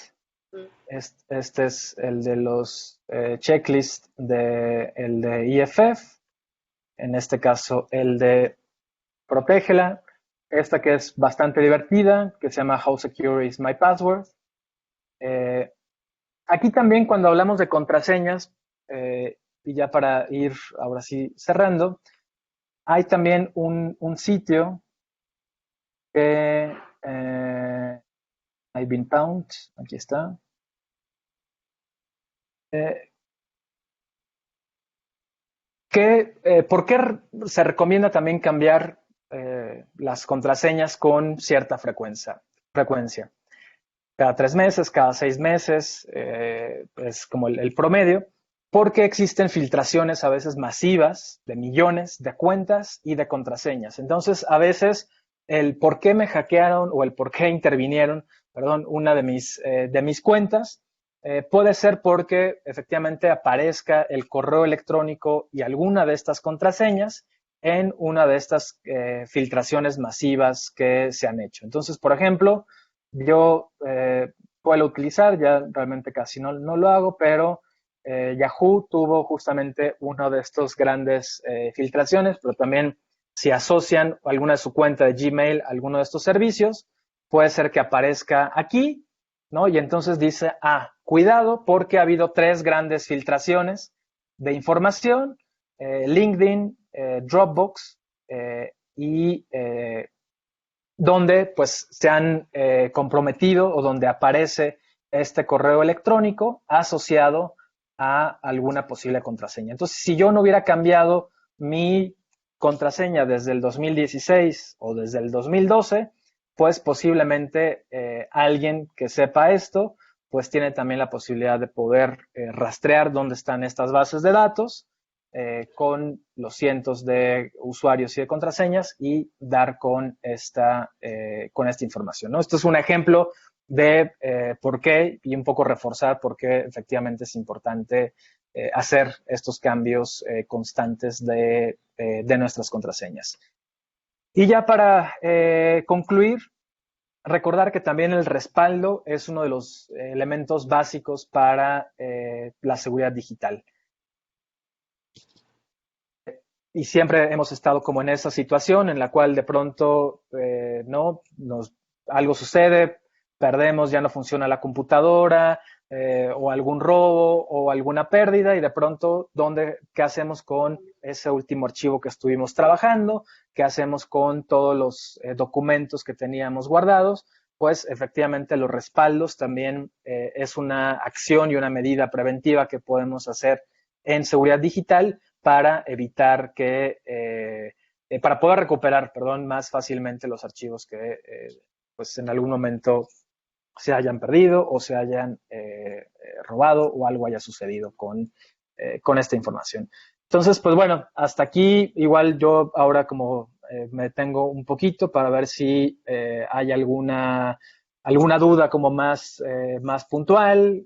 Digo, yo espero no haber despertado mucho como lo que les decía al inicio, ¿no? Como la paranoia, sino es más bien estemos alertas, conocer, ¿no? Tener como estos elementos más de detalle de cómo se desenvuelve el mundo digital y qué es lo que podemos hacer y qué medidas podemos llegar a adoptar y a tomar. Pues muchas gracias, Vladimir. La mera verdad, pues sí, a mí en lo particular, que soy una persona tan ajena al mundo electrónico, y seguramente gran parte de mis colegas de mi generación que hacemos antropología y nos dedicamos a las ciencias sociales, pues la mera verdad, hay muchos detalles técnicos y de conocimiento súper especializado que tú nos has mostrado que pues realmente para nosotros es nuevo. Bueno, hay varias preguntas, ya varias personas están levantando su manita. Eh, Adelante, por yo, favor. pero como yo tengo la palabra, yo voy a decir mi primera pregunta. En tu presentación hiciste mención sobre el tema de los impactos emocionales en la interacción con el mundo digital y los electrónicos. Y yo en lo personal quisiera que si tienes tiempo hablaras sobre las diferencias generacionales que hay en acercarse y manejar información en redes, específicamente con niños y con gente adulta. Te pongo un ejemplo, por ejemplo, tú nos estás recomendando que hay que cambiar las contraseñas varias veces. Con gente mayor eso es imposible. Con trabajo recuerdan la veintiúnica que tienen. Y la veintiúnica que tienen, cuando la están tecleando, la teclean mal. Entonces, todas estas recomendaciones tienen que caer en cuenta o tomar en cuenta la capacidad emocional, pero también a la familiaridad que la gente tiene con el mundo electrónico. Y lo mismo con los niños. Ahora que estuvimos haciendo docencia en línea con los chavitos en casa, mucho del acceso a la información de los salones en línea se tenía que hacer con un password y una identidad para los niños. Entonces, todo eso implicó un ejercicio de crear identidades electrónicas para niños pequeños. Entonces, también ese es otro reto que hay que de alguna manera navegar, de tal manera que los niños puedan accesar a información y en redes de manera segura, que no son víctimas de esa que tú dijiste, phishing, porque son los primeros que caen en esas cosas. Igual la gente adulta. Y bueno, quizás tú podrías, junto a estas recomendaciones, podrías hacernos algunas tips que sería importante tomar en cuenta en nuestra labor de lidiar con gente mayor y gente menor que también es usuaria de los servicios en línea y que también es víctima de cosas, ¿no? O sea, Claro, sí, sí, no, definitivamente, sí, sí, no, bueno, ese es cuanto a mi pregunta. Las ok. otras preguntas Si están quieren, igual podemos juntar las preguntas. todas. y- Mayek tiene una pregunta, Susan tiene una pregunta, Mayek, recogemos unas tres más. Mayek, Adelante. Hola, muchas gracias, Vladimir. Mencionaste ahorita dos extensiones, Privacy Badger y HTTPS. Nosotras solemos hacer monitoreo de medios para análisis de contexto y particularmente el monitoreo se concentra en violencias extremas. Entonces, por un lado, las personas que trabajan en ese monitoreo pues terminan un poco paranoicas por los temas que estamos revisando y además porque están estos antecedentes de que en algún momento localizaron a una tuitera en Tamaulipas, por ejemplo, ¿no? Hubo dos casos en Tamaulipas. Entonces, si ustedes tuviesen como algún instructivo de esta aplicación te permite, ¿no? Protegerte de esta manera, o si realmente ubicar tu IP o ocultar tu IP puede proteger, ¿no? En algún momento pensamos que esto se podía hacer desde el observatorio que está localizado en Ciesas, ¿no? Pero bueno, pues pandemia y ahorita quienes se incorporen al proyecto pues van a trabajar desde su casa. Entonces sí necesitarían pues tener ese recetario que les tranquilice, ¿no? En términos de no me aprendí el nombre, Privacy Badger, te Sí, permite evitar esto y esto y esto, ¿no? O sea, si tienen algún folletito ahí en artículo o dónde podemos nosotras conseguirlo para también acompañar a quien hace el monitoreo y que esté tranquilo, ¿no? En ese proceso. Gracias. claro que sí. Susan, Susan, si quieres hacer tu pregunta. Muchas gracias. Pues muchas gracias, Vladimir, por la exposición. Es muy interesante y súper útil para todos nosotros porque estamos siendo cada día más digitales y tiene implicaciones porque nosotros hacemos entrevistas y bueno, tenemos una obligación de cuidar a nuestros colaboradores, etcétera, y entonces es un reto cada día más importante y sobre todo ahora, pero de hecho de aquí en adelante va a ser un tema muy importante. En ese sentido, la pregunta es muy sencillo. ¿Hay algún sistema operativo que es de preferencia? Por ejemplo, yo sé que hay gente que habla de que Linux es mejor porque permite, por ejemplo, junto con Tor o incluso Tails, ser como una mejor combinación para mayor privacidad. Y la otra es una pregunta súper sencilla para ti. ¿Hay algún tipo de antivirus o firewall que es más apropiado, que es mejor que otra?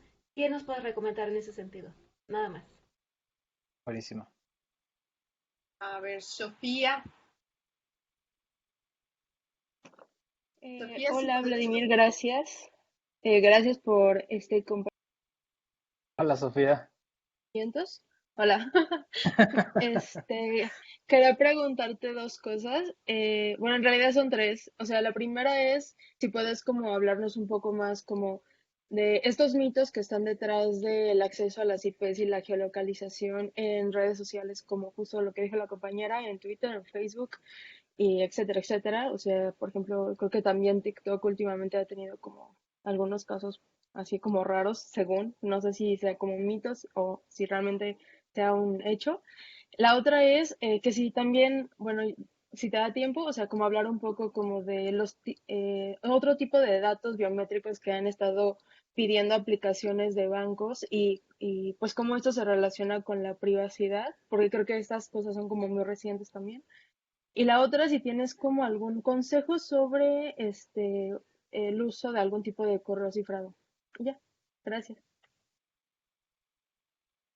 Pues si quisieras, Vladimir, contestar este primer round de preguntas. Vale, claro que sí. Bueno, para Mayek, justo el monitoreo y de pronto como ciertos temas que estamos buscando determinada información, pues surge y despierta y creo que cruza un poco también con lo que dice Sofía, ¿no? Como entre mito y no, digamos, sí puede haber y sí hay posibilidades como de ataques muy dirigidos que buscan la forma de rastrear y poder dar con desde dónde se está conectando tal persona o desde dónde está realizando una determinada búsqueda como de cierta información y de ciertos contenidos, y creo que de ahí el caso justamente de la persona de Tamaulipas es como lo más emblemático, lo que más llega como a despertar este temor. Ahí señalar no sé exactamente si es el monitoreo de medios, utilizar, por ejemplo, herramientas de RSS, ¿no? Que permitan desde un mismo sitio y, por ejemplo, en un servicio de correo electrónico que es Thunderbird, que además de administrar nuestros correos electrónicos, una especie como de Outlook, podemos también ahí agregar búsquedas por RCS, ¿no? Para que automáticamente jale ya la información directamente de una serie de medios que puedan contar con este perfil RSS. O también existen como ya varias plataformas en los que ya no es necesario como directamente estar haciendo como la navegación para el rastreo de la información, sino que podemos de alguna forma como que no automatizar, pero sí tener como algunos instrumentos que logren pues ayudar, digamos, como con la sistematización o el seguimiento de información. En el caso en el que decidamos efectivamente navegar directamente nosotros y estar buscando determinada información, ahí dos recomendaciones. Una sería utilizar alguno ya no les dije también, hay otro navegador más que se llama Brave, que se puede utilizar, pero digamos, si utilizamos Chrome o usamos Firefox, podemos activar una VPN, ¿no? Que voy a compartir muy rápidamente nuevamente mi pantalla, que la VPN lo que va justamente como a permitirnos es que el tráfico que yo genero en la navegación esté cifrado y cambie también la dirección o desde donde me estoy conectando. Tenemos algunas opciones como TunnelBear.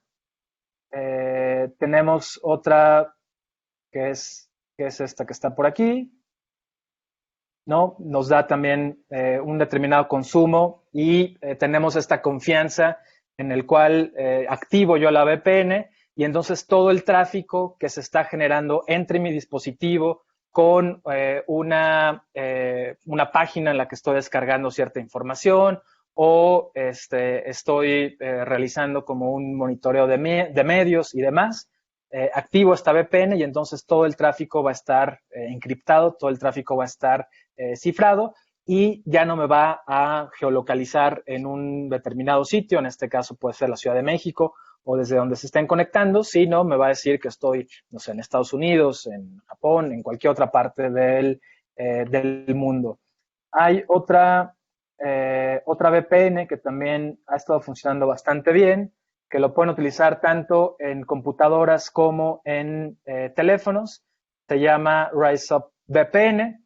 También es otra herramienta que pueden eventualmente utilizar y que pueden instalar tanto en teléfonos. En iOS no hay todavía RiseUp VPN, pero pueden utilizar alguna de estas dos opciones.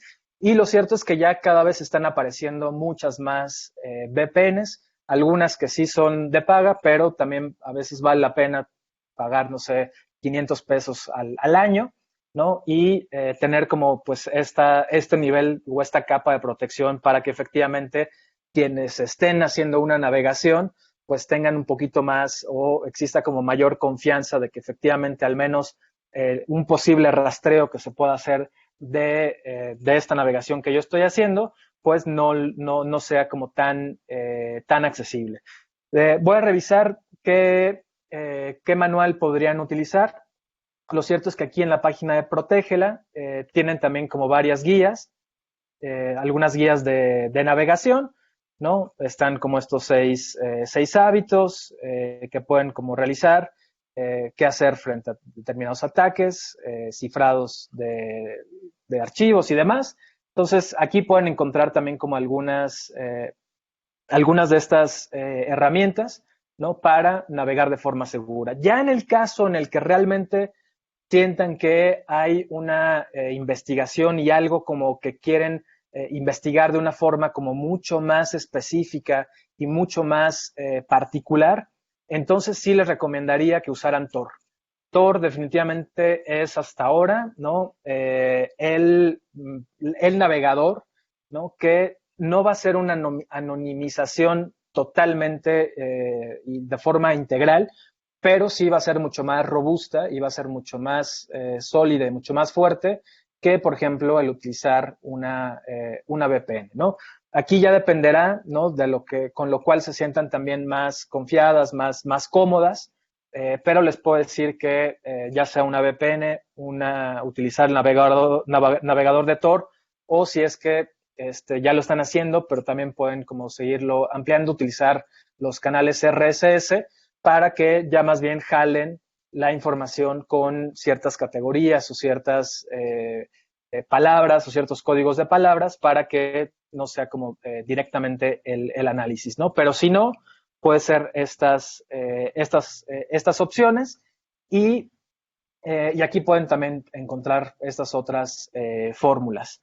Perdón, para la primera pregunta que me había hecho Dolores, yo creo que un elemento también importante que se pone justamente sobre el uso de las contraseñas, y es algo que les decía, ¿cómo podemos acordarnos de una contraseña que no sea lo que les decía, J mayúscula, M minúscula, qué sé yo? Frases, ¿no? Pensemos en frases de canciones que nos gusten, frases de poemas que nos sepamos, frases de, ¿no? Algo que sea relativamente sencillo, y por eso les decía, porque hace rato estaba creando, haciendo como ejemplos de contraseñas, y los pollitos dicen pío pío, ¿no?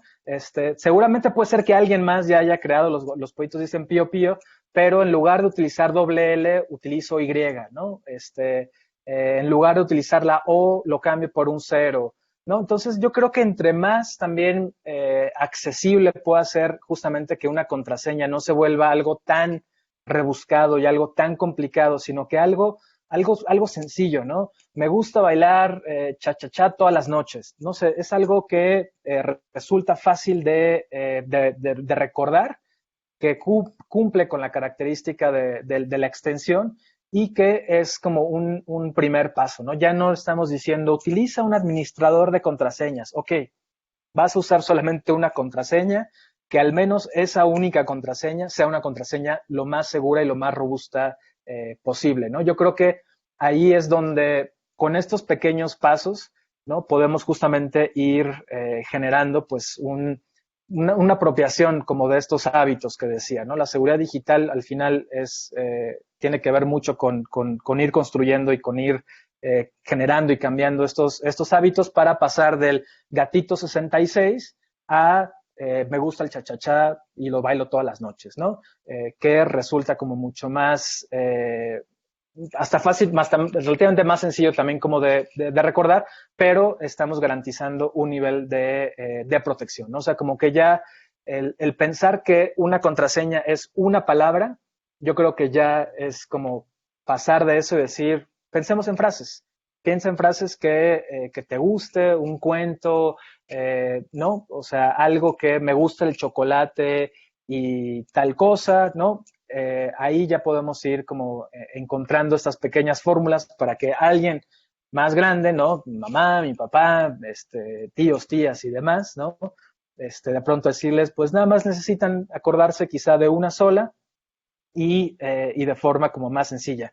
Pero desde luego, yo creo que es un gran reto el tema de la brecha generacional que existe y que también de pronto nosotros lo llegamos como a ver a veces en algún trabajo de campo que hacemos en Chiapas, donde efectivamente el temor, por ejemplo, a usar un dispositivo tecnológico, ¿no? El temor o algo que nos comentaban algunas mujeres, es que tengo miedo de que se descomponga. Tengo miedo de que si le pico en algún lugar ya no sirva, ¿no? Y yo al contrario es como de, pues usted sígale picando, ¿no? Usted sígale como, o sea, siga descubriendo ese mundo y siga rompiendo como esos temores de que algo va a suceder o algo, ¿no? Va de pronto como por ahí a descomponerse. Yo creo que es también como ir perdiendo justamente estos miedos para decir, hagamos lo más accesible también la tecnología y que desde pequeños y desde pequeñas, ¿no? Estemos como también fomentando esta sensibilidad sobre temas de privacidad, temas sobre seguridad digital, que efectivamente en el caso de los niños y las niñas, pues están expuestos, por ejemplo, al grooming, ¿no? A quienes se hacen pasar para poder enganchar. Entonces yo creo que es alertar y advertir que efectivamente, así como en la calle puede suceder algo, en el mundo digital también puede suceder y más bien cómo somos conscientes y alertas de que eso está ahí y cómo podemos prevenir y cómo podemos generar una suerte como de pequeño protocolo de decir, ok, ¿qué medidas de prevención podemos llegar a tomar para reducir una posible amenaza o un posible riesgo? Sobre la pregunta del sistema operativo, sí, hay como versiones, ¿no? De que si Linux, que si Mac. Digo, había mucho, por ejemplo, el mito de es que Mac no se infecta, es casi como inmune. Y aquí hay algo también como que me gustaría como recalcar, ¿no? Pues no hay nada 100% seguro en el mundo digital. Desafortunadamente, siempre hay vulnerabilidades que pueden ser explotadas por empresas tecnológicas, ¿no? Tenemos el caso de Pegasus, que efectivamente aprovechó una vulnerabilidad de un teléfono como un iPhone para explotarla y para poder poner o lanzar un ataque con un malware, ¿no?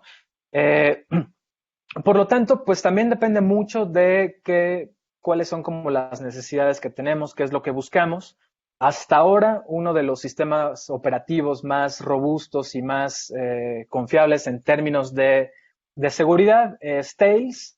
Es un sistema operativo, ¿no? Basado en Debian, ¿no? Un sistema operativo que está sustentado en sistema de código abierto, un sistema Linux, software libre, ¿no? Que pues hasta el momento es, digamos, lo que nos puede, digamos, como que dar una capa y un nivel de protección como mucho más robusto, ¿no? Lo podemos además, por ejemplo, yo tengo aquí un Tails, ¿no? Que únicamente cargo en una USB, la puedo utilizar ya sea como sistema operativo en Mac, la puedo utilizar como sistema operativo en Windows o lo puedo utilizar en sistema operativo Linux. Ya también ha habido como un esfuerzo bastante importante para traducir toda la información de Tails en español. Ya hay también como varias guías que se han generado y ahí sí, ¿no? Ya Tails no solamente es la privacidad que, por ejemplo, me puede dar Tor en cuanto a la navegación, sino tengo un sistema operativo que ya prácticamente anonimiza mi dispositivo desde el cual me estoy conectando. Sí puede haber como ciertas huellas digitales que se sigan generando, pero va a ser mucho más complicado y mucho más difícil poder detectarlas y poder identificarlas.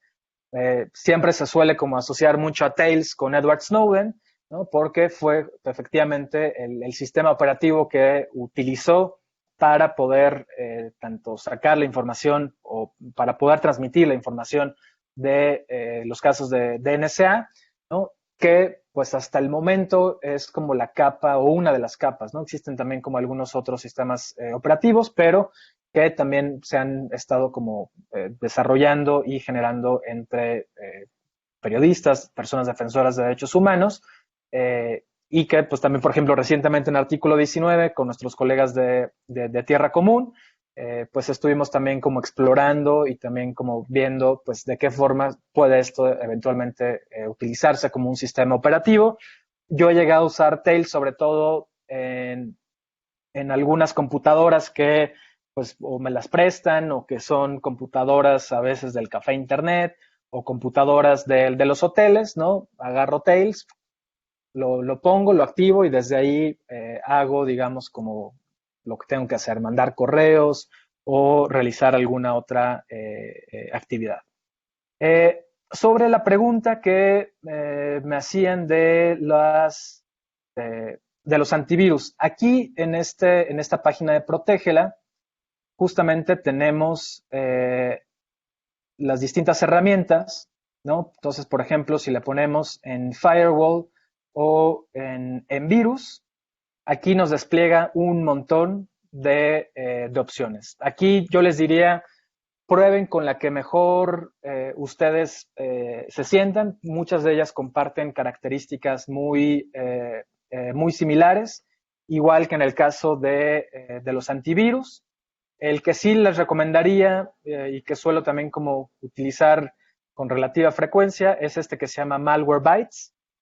Sobre todo si han como descargado como algunas cosas y de pronto el navegador casi como que tiene vida propia y empieza a desplegar o les abre, ¿no? Pestañas o les abre páginas o les abre algún sitio donde tengan que, generalmente de publicidad. Con Malwarebytes pueden hacer un escaneo de sus computadoras. Yo he llegado a detectar tanto en Mac como en Windows como en los dispositivos móviles. Lo pueden utilizar ahí. Bitdefender, AVG,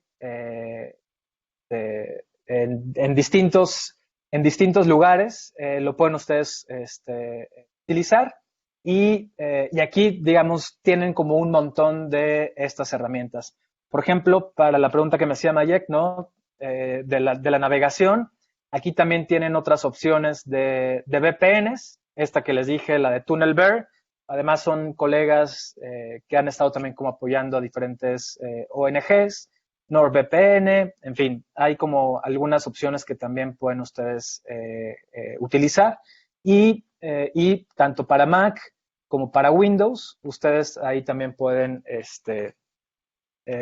pues consultar estas opciones. Entonces, yo creo que prueben, naveguen un poco ahí y realmente lo que les pueda como eventualmente funcionar y con lo que se sientan más cómodas, adelante, ¿no? Porque a veces uno puede recomendar algo, pero de pronto hay algún detalle que hay que darle más clics o hay que darles más. Lo importante y lo que sí me gustaría decir es que cualquier antivirus, siempre lo fundamental es que se actualicen sus bases de datos, ¿no? Constantemente hay nuevos tipos de virus y demás, entonces, pues actualizar las bases de datos ayuda a que pues cualquier novedad que pueda haber lo puedan rastrear y lo puedan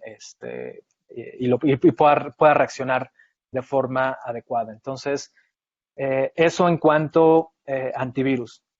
Sobre las preguntas que me hacía Sofía, ¿no? Del acceso a la IP, efectivamente, digamos, puede haber como distintas interpretaciones y distintas formas, ¿no? En la que se dé con una determinada IP. Lo que podría decirte es que a veces desde un correo electrónico que alguien envíe, es posible rastrear desde dónde lo están enviando, ¿no? Entonces, a veces no es como tan complicado poder dar con la IP de alguien. En algunos grados puede ser más o menos posible.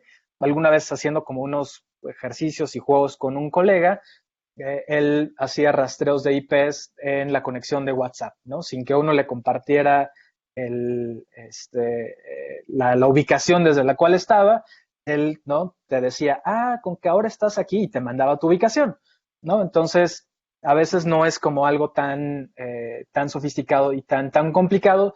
Sí, puede ser que haya como algunos elementos más técnicos que se tiene que tener, pero a veces simplemente con ver, por ejemplo, el código fuente de un correo electrónico, se puede identificar cuál es la IP desde la que se está conectando.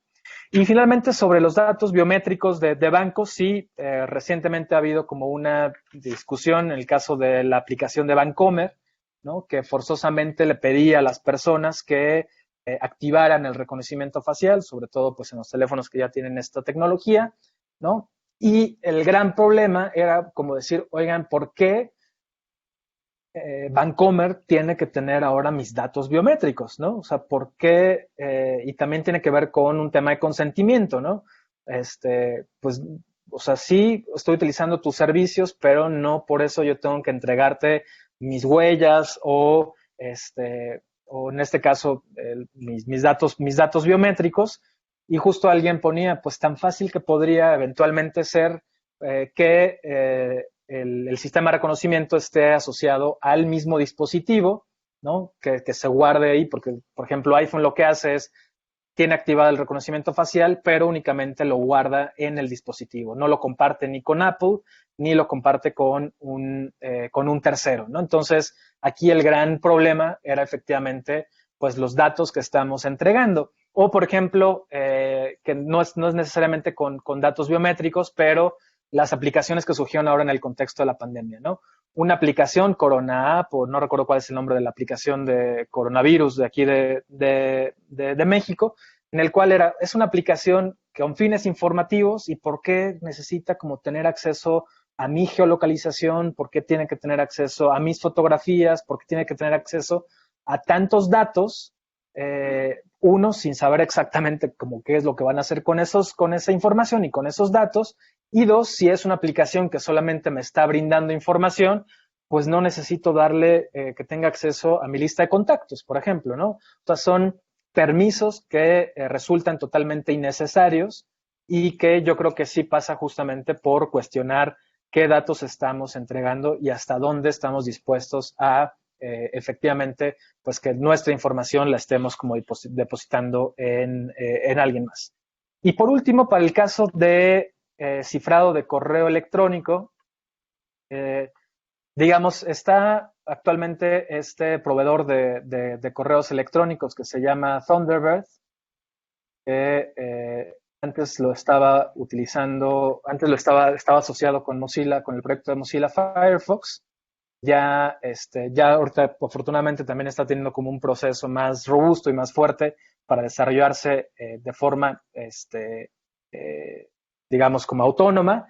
Entonces, la combinación de Thunderbird con una extensión que se llama Enigmail nos puede como justamente permitir que utilicemos el correo cifrado en esta plataforma. Si no queremos utilizar esto, existen opciones como Mailvelop. Es una extensión que también la podemos asociar, por ejemplo, a Gmail o algún otro servicio de correo electrónico. Realmente es muy sencillo utilizar Mailvelop porque nos permite generar una llave, ¿no? que nos va a dar la oportunidad de intercambiar correos electrónicos de forma cifrada.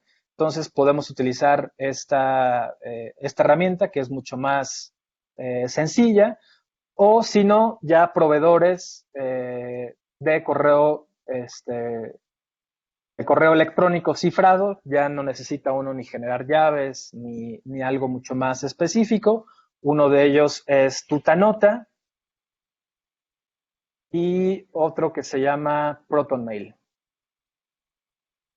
Entonces, en el caso de ProtonMail y Tutanota ya son, digamos, como una especie de Gmail, Yahoo y demás, ¿no? Que nuestro correo será vladimir@protonmail.org o .com, no creo que es .com, y ya la comunicación que tengamos con otros correos electrónicos se hace de manera cifrada.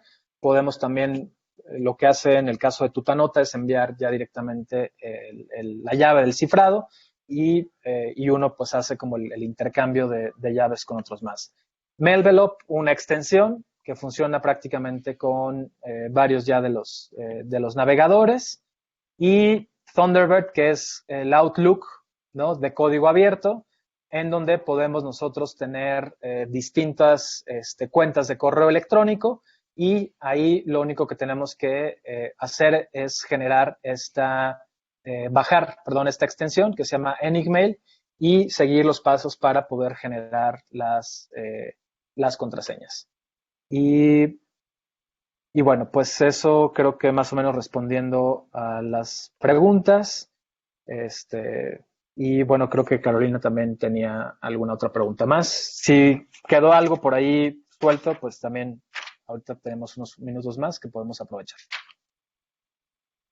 Gracias, tenemos Vladimir. dos Sí, pues quedan un montón de preguntas. Ujú. Ahorita que estabas mencionando esto de los correos, por ejemplo, nosotras en CIESAS como funcionarias públicas, nuestro correo está sujeto a transparencia, ¿no? A revisión de cualquier fuente que desee preguntar cualquier cosa, ¿no? Al IFAI sobre lo que pasa por ahí. Entonces me pregunto si es posible cifrar esos correos, sobre todo porque nosotras tenemos también contacto a través del correo electrónico con fuentes de información en nuestras investigaciones que son sensibles, ¿no? Y cómo proteger esas comunicaciones. O sea, me imagino que hay como un equilibrio complicado entre transparencia y confidencialidad cuando se trata de servidores públicos. Claro, Pero claro. bueno, a lo mejor ese es otro tema. Pero yo lo que te quería preguntar tiene que ver más ahorita con estas ideas que están circulando bastante distópicas sobre lo que viene después de la pandemia, que es casi como un vigilantismo completo sobre nuestras vidas ahora, que parece que todos los espacios de socialización se volcaron a las tecnologías digitales y que todas nuestras conversaciones están sucediendo allí. Y en el caso de las investigaciones que estamos ahorita pensando hacer, por ejemplo, entrevistas a través de estas plataformas, ¿no? Blue Jeans, Zoom, Google Meet. Ya sabemos que Zoom fue filtrado y hay trolls, y entonces quería preguntarte qué plataforma de comunicación de este tipo, sincrónica, donde tengas video, audio, es segura. ¿Cómo podemos proteger esas conversaciones? Porque seguramente muchos estudiantes van a usar este tipo de plataformas para contactar con sus colaboradoras en campo, sus colaboradores. Esa sería mi pregunta. Gracias. Claro, sí, mira, sobre el tema de los correos electrónicos con funcionarios, la verdad no es algo que tenga tan digerido. Creo que sí pone justamente sobre la mesa un tema de transparencia frente a pues la seguridad y la comunicación que podamos como llegar a tener con algunas fuentes o con algunos contactos que tenemos. Entonces, sí, quizá lo que ahí pensaría es, si no utilizamos, por ejemplo, correo electrónico, sí podemos mantener la comunicación a través de Signal, por ejemplo. Sí podemos, aún como les decía, ¿no?, en el caso de Facebook, utilizar al menos el chat secreto. Suelen también como preguntarme si Telegram es un correo, bueno, es un servicio de mensajería seguro y cifrado. Sí, y siempre sí utilicen el chat secreto. Si no usan el chat secreto, son comunicaciones relativamente abiertas. Entonces, por ejemplo, ahí yo creo que podría pensar como en las alternativas. Ok, no puedo usar el correo electrónico, pero ¿qué tal si utilizamos Signal? Si es difícil y es complicado que descargue la persona la aplicación, lo dé de alta y demás, ok, pensemos en Telegram. Si sucede lo mismo, entonces pensemos en Facebook. Y si no, pues terminemos en WhatsApp, ¿no? Finalmente, WhatsApp, el único inconveniente es que forma parte de un gran conglomerado que es Facebook, pero hasta donde nosotros tenemos también como información y donde hemos también podido como conversar con los colegas de WhatsApp, también cifran las comunicaciones. Entonces puede ser que ellos tengan acceso a algunos metadatos, ¿no? El número de teléfono, la foto que podamos como tener de perfil, la frasecita que tenemos por ahí escrita, la hora en la que se intercambian ciertos mensajes, pero lo que nos han señalado es que al estar cifrado y utilizar el sistema de Signal, no tienen acceso al contenido de los mensajes, ¿no?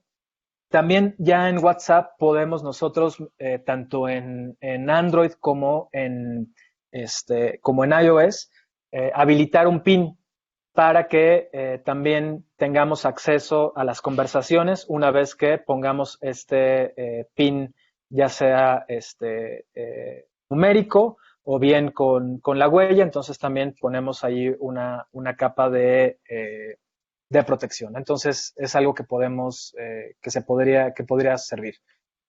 En cuanto a las comunicaciones y a la forma en la que podemos comunicarnos ahora por ejemplo, ustedes usan Blue Jeans. Voy nuevamente rápidamente a compartir mi pantalla. Hay una guía que creo que está bastante bien y de hecho ahora ya la tradujeron al español, que es una guía de comunicación o guía de herramientas seguras para conferencias y chats grupales que desarrollaron nuestros colegas de Frontline Defenders. Acá se las dejo. También está esta guía que me pareció bastante interesante, ¿no? Que nos da como, digamos, esto, ¿no? Es gratuita, hace este cifrado, ¿no? De punto a punto, ¿no? Aquí pues hay como también un montón de, justamente, por ejemplo, Blue Jeans, ¿no? Tenemos Blue Jeans que dice que no es gratuita, cuáles son como algunas de las características, ¿no? Que permite compartir pantalla, pero no cifra de extremo a extremo, ¿no? Esto quiere decir que la comunicación que estamos teniendo ahorita en Blue Jeans, pues no está cifrada. Si alguien eventualmente pues quisiera ver como la conversación o la comunicación que estamos teniendo aquí, pues podría ser mucho más accesible, ¿no? Esto no quiere decir que no tengan seguridad y que no tengan candados para evitarlo, ¿no? Los tienen, pero lo que quiere decir es que la comunicación que estamos teniendo ahorita está de forma abierta y sobre todo cuando pasa por los canales de Blue Jeans, que ahorita no recuerdo de qué empresa telefónica forma parte, pero bueno, en este cuadro, ¿no? Podemos como ver las distintas opciones. Algo que nosotros hemos recomendado es una sala de videoconferencias que se llama Jitsi, pero utilizando uno de los servidores seguros o un servidor que no es propiamente el servidor de Jitsi, porque a veces tiene como algunas dificultades. Y aquí también lo único que tenemos que hacer es generar el nombre de nuestra sala, ¿no? Para poder pues únicamente compartir el link. La persona en su navegador únicamente lo que tiene que hacer es abrirlo, preferiblemente en Chrome, que a veces en Firefox puede tener como algunos pequeños inconvenientes en el video y en el audio, pero se puede utilizar esta opción que es realmente útil. Hay un servidor que es el de May 1st, que pueden utilizar. Si no, en esta guía que les puse también ya en el chat de Frontline Defenders, aparecen varias listas, ¿no? Desde las cuales ustedes y varios de estos servidores seguros, ¿no? Que pueden utilizar para poder conectarse, ¿no? Este que les digo, que es un servidor que se llama May 1st, Greenhost, que también pues son un servicio de alojamiento web que ha estado siendo muy cuidadoso en términos de privacidad, y otros más que pueden utilizar. Wi-Fi, que es un colectivo de conexión LibreMesh, una red comunitaria que está en en Barcelona, que están, si no me equivoco, en España, en Cataluña. También tienen un servidor que pues, se puede utilizar. Google Meet, que también aunque es de Google, la comunicación es cifrada, pero parece que ya a partir del 30 de septiembre va a dejar de ser gratuita, ¿no? Entonces, aquí creo que pueden justamente explorar estas opciones y nuevamente con la que se sientan más confiadas, con la que se sientan más a gusto, pues yo creo que es eso, ¿no? Y creo que no sé si alguien más tenía una pregunta, ¿no? No sé si quieres, Lina, preguntar. Sí, bueno, una era, primero gracias Vladimir, súper interesante, súper necesaria esta charla, creo que nos viene re bien a todas, a todos. Bueno, una la respondiste ya que tenía que ver con el tema del WhatsApp, porque se pone ahí un poco como este punto entre lo más usado por la gente en general y además lo que puede tener acceso en lugares más alejados, digamos, ¿no? Y cómo trabajar ahí el contenido, porque ahora estamos haciendo muchas entrevistas y finalmente por este tipo de plataformas que son las más accesibles para la mayoría de las personas como comunes y corrientes, ¿no? O sea que no tienen toda la capacidad, la posibilidad, el tiempo, la tecnología, la red, ¿no? Incluso para... Exacto. A veces solo conectarse ya es un problema. Entonces, bueno, ya dijiste algunas cosas frente a eso. Y otra duda que tenía es, con algunas bases de datos oficiales, por ejemplo, bases de datos de la Secretaría de Salud, que usamos mucho para producir información, para revisar, digamos que son bases abiertas, te pide Internet Explorer y te pide bajar al mínimo la seguridad, porque de lo contrario no puedes acceder a la base de datos, ¿no? Y tampoco es tan sencillo como decir, todos los días subo y bajo mis candados sobre todo si es algo que estás como siguiendo permanentemente. Entonces, ¿cómo encontrar allí un punto medio en esos? A veces pues, en esta compu lo bajo, pero no sé, porque seguramente ustedes se enfrentan también a eso cuando hacen seguimiento de prensa, ¿no? A ciertas información oficial que está así configurada, ¿no? No la puedes. Sí, sí, creo que ahí, pues, en el caso ahora que se llama creo que Edge, el navegador de Microsoft, que antes era el Internet Explorer, habría que revisar si, por ejemplo, algunas de estas extensiones, ya sea HTTPS en todas partes o el HTTPS Everywhere, por ejemplo, se podría también instalar ahí. Sí, se puede también instalar Privacy Badger en Edge, ¿no? O sea, como tratar de adecuar y efectivamente con lo que se tenga disponible y con lo que se tenga a la mano, poder, digamos, como minimizar ciertos riesgos o cierta información que efectivamente estamos dando. Entonces, quizá pensar, no sé, una combinación de, ok, activo mi VPN, ¿no? Para que al menos la comunicación que yo tenga con el sitio y que no me consuma tampoco muchos megabytes, ¿no? Voy a descargar la información, la voy a guardar y desactivo mi VPN para tener como la navegación normal que puedo llegar a tener, ¿no? Entonces, quizá como pensar en esas alternativas. No sé si, por ejemplo, pero bueno, si dices que nada más abre con Edge, esa podría... Con Explorer, ni siquiera con ellos. Ya, o con sí, y digo, nosotros, por ejemplo, en algún momento lo que nos estábamos como enfrentando era que en el caso de Tor había algunos sitios del gobierno mexicano que no lo estaban permitiendo abrir, lo cual nosotros decíamos, pues, por un lado está el derecho a navegar de forma anónima, porque un gobierno no me estaría como permitiendo hacer esta navegación.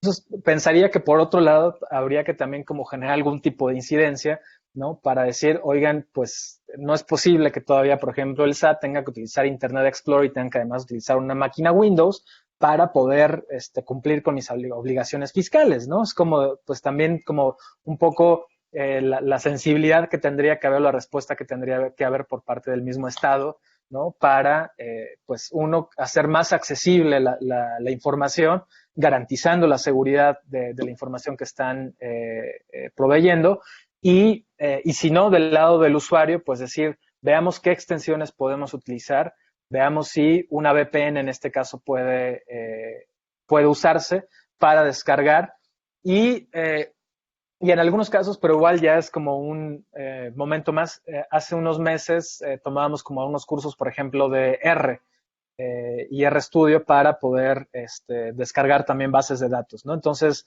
con una serie de comandos, lo que hacíamos era scrapear o bajar, descargar bases de datos y PDFs, ¿no? Sin la necesidad de tener que ir directamente al sitio para descargar. Implica ya como otro nivel más y otro, y yo esa vez que estaba decía, wow, esto está increíble, pero no es tan sencillo como abre la pestaña, abre y descarga el PDF, ¿no? Pero al final yo creo que es ir construyendo justamente estas alternativas, ver qué puede como funcionar. Ahora que les di estas herramientas o estos sitios, ¿no? Donde pueden como ver las herramientas, ver, por ejemplo, en el caso de Windows, ¿no? Qué alternativas o qué opciones se pueden como llegar a utilizar, y en ese sentido, pues, ajustarlos efectivamente a lo que tengamos. Solo para volver al caso de WhatsApp, también insistir, ¿no? Si necesitan comunicarse con alguien, yo diría es preferible usen el WhatsApp, ya sea como llamadas o como mensajes, a las líneas abiertas del teléfono, ¿no? Ahí, digamos, va como en distintos niveles. Ya si de plano la comunicación o la señal no falla, bueno, ni modo, pues tomo el teléfono y hablo directamente con la persona. Pero ahora, digamos, como esa posibilidad que tiene de que el cifrado es de extremo a extremo, pues podemos utilizar estas alternativas. Bueno, pues muchas gracias, Vladimir. Te agradezco mucho todas tus aclaraciones. Has sido muy paciente en explicar punto por punto todos estos detalles que son muy técnicos, pero si uno no conoce, pues la mera verdad está desnudo ante muchas cosas. Por ejemplo, ahora que estás mencionando que hay un chat privado en el Facebook, yo pensaría que te refieres al Messenger.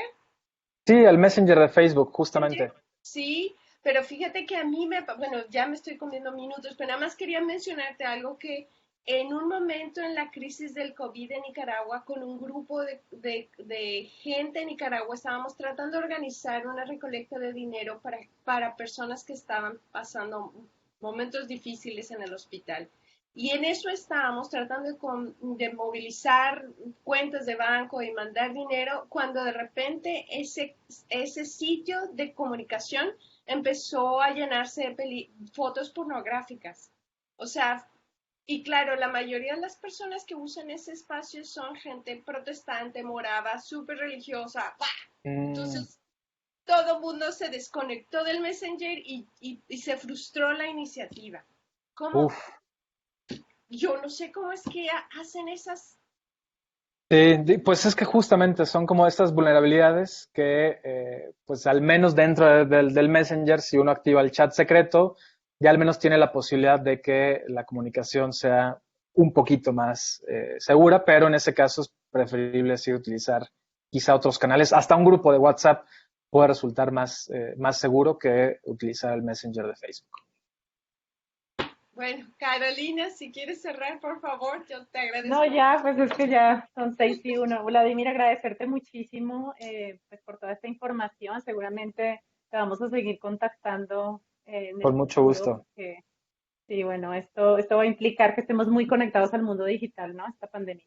Y a todas y Totalmente. todos quienes se conectaron, pues igual agradecerles. Estos videos van a estar disponibles en el canal del CIESAS de YouTube.